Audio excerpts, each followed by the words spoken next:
या कार्यक्रमासाठी ज्यांनी नियोजन केलेले आमचे क्षयरोग अधिकारी डॉक्टर पदुदियन, त्याचबरोबर विचारमंचावर बसलेले आमचे डॉक्टर कुंडूरकर उपवैद्यकीय आरोग्य अधिकारी, त्याचबरोबर या कार्यक्रमासाठी आवर्जून उपस्थित असलेले आमचे डॉक्टर मृत्युंजय महेंद्रकर साहेब, त्याचबरोबर डॉक्टर भारत तोषेवाल यांनी जे आपल्या नांदेडमध्ये प्रायव्हेट सेक्टरमध्ये खूप छान नोटिफिकेशन करून रुग्णांना बरं करतात.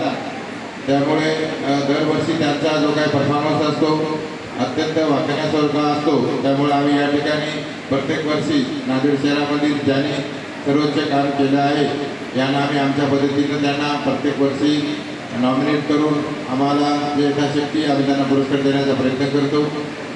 त्याचबरोबर या कार्यक्रमासाठी आवर्जून उपस्थित असलेले सर्व नर्सिंगचे स्टुडंट, आमचे सर्व वैद्यकीय अधिकारी, आमच्या सर्व अशा भगिनी. खरं तर नांदेड महापालिकेत गेल्या वर्षी नांदेड महापालिका ही राज्यामध्ये टी व्ही नोटिफिकेशन आणि क्युअर रेट याच्यासाठी राज्यामध्ये प्रथम होती. त्याबद्दल तुमचं सर्वांचं मी या ठिकाणी अभिनंदन करतो. कारण टी बी हा अत्यंत दुर्धर आजार आहे, अत्यंत सोप्या पद्धतीने येतो. रुग्णाला पहिल्या टप्प्यात लक्षातच येत नाही की आजार काय झाला म्हणून. त्याला असं वाटतं सर्दी खोकला म्हणून असं बरेच दिवस तो अंगावर काढतो.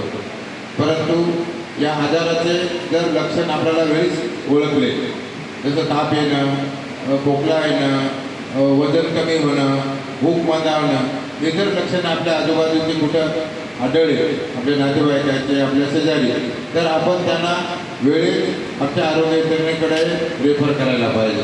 कारण आपल्या महापालिकेच्या कार्यक्षेत्रामध्ये जवळपास 15 दवाखाने आहेत. त्याचबरोबर आता आमच्याकडे एक वेळेस असे 31 सेंटर दवाखाने सुरू झालेले आहेत. आमच्या महापालिकेच्या प्रत्येक कार्यक्षेत्रामध्ये जवळपास 250 आशा आहेत. त्या घरोघरी जाऊन हा प्रोग्राम यशस्वी करण्यासाठी कसोशीने प्रयत्न करतात. त्यांचं जर घरीच खोकला आला तरी त्या ठिकाणी फुटून नेतात, आमच्या मायक्रोस्कोपिक सेंटरपर्यंत आणतात आणि लगेच निदान झालं तर आमचे TBSV TB सुपरवायझर लगेच त्यांना उपचार देतात. या आजाराचं खासियत असं आहे की हा आजार डिटेक्ट लवकर होणं हे गरजेचं आहे. कारण TBचा रुग्ण ज्यावेळेस आपल्याकडे डिटेक्ट होतो त्यावेळेस तो कमीत कमी 15 मासाला तो आजार प्रसारित केलेला असतो. म्हणजे तो पेशंट दुरुस्त होत नाही त्याच्याकडे अजून एखादा तरी निघू शकतो. म्हणून हा संसर्गजन्य आजार आहे. तो आजार कोणालाही होऊ शकतो, प्रवास दरम्यान होऊ शकतो, शेजारी पाजारी कुठेही आपल्या त्याच्या सहवासात होऊ शकतो. म्हणून असे रुग्ण आपल्या आजूबाजून अशा लक्षणाचे व्यक्ती आढळल्यास लगेच आपण आरोग्य यंत्रणेशी संपर्क साधावा. कारण महापालिकेच्या कार्यक्षेत्रामध्ये सगळीकडे दवाखाने आहेत, सगळी आमची आरोग्य यंत्रणा चौकन्य आहे. ज्या ज्या ठिकाणी आम्हाला आले लगेच आम्ही त्या ठिकाणी अप्रोच होतो आणि निदान लक्षणं असतात आणि 2 महिने गोळ्या झाल्या की त्यांना बऱ्यापैकी वजन वाढलेलं असतं, लक्षणं कमी होतात आणि त्या पेशंटला असं वाटतं की आम्ही आता त्याच्यामध्ये दुरुस्त झालो आणि त्याच्यानंतर तो गोळ्या घेणे बंद करतो. कारण गोळ्या ह्या 6 महिने त्याला कंटिन्यू घ्याव्या लागतात. जर त्याने मधातच गोळ्या खाण्याचा खंड पाळला तर त्याच आजाराने त्याला TB दुरुस्त व्हायला प्रचंड त्रास होतो. कारण त्या गोळ्याचा त्याला रेजिस्टर निर्माण होतो आणि त्याच्यानंतर त्याला रेजिस्टर TB झालं तर 6 महिन्याच्या उपचाराऐवजी त्याला परत 1 वर्षाचा 1.5 वर्षाचा उपचार घ्यावा लागेल. आणि पहिल्या टप्प्यामध्ये जर त्याला फक्त गोळ्याच आहे, परंतु दुसऱ्या टप्प्यामध्ये जर रेजिस्टर TB झाला तर त्याला मात्र इंजेक्शन एवढे डेंजर आहे की ते सांगता सवय होईल.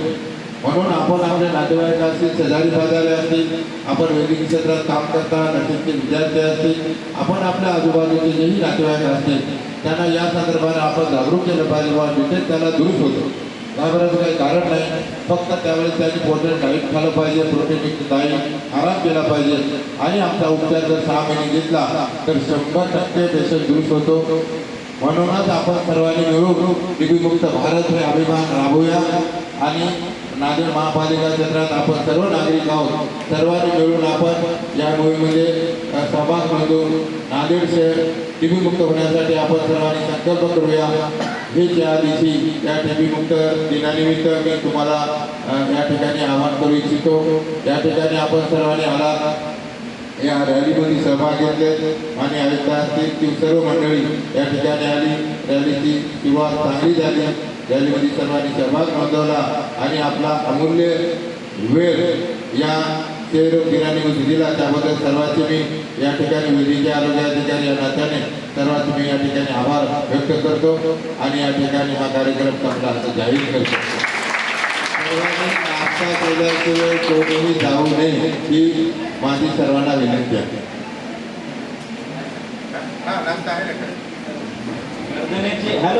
गर्दनेची इच्छा आहे, सर्वांनी जेवल्याशिवाय जाऊ नये. नाश्ताचं जेवण आहे.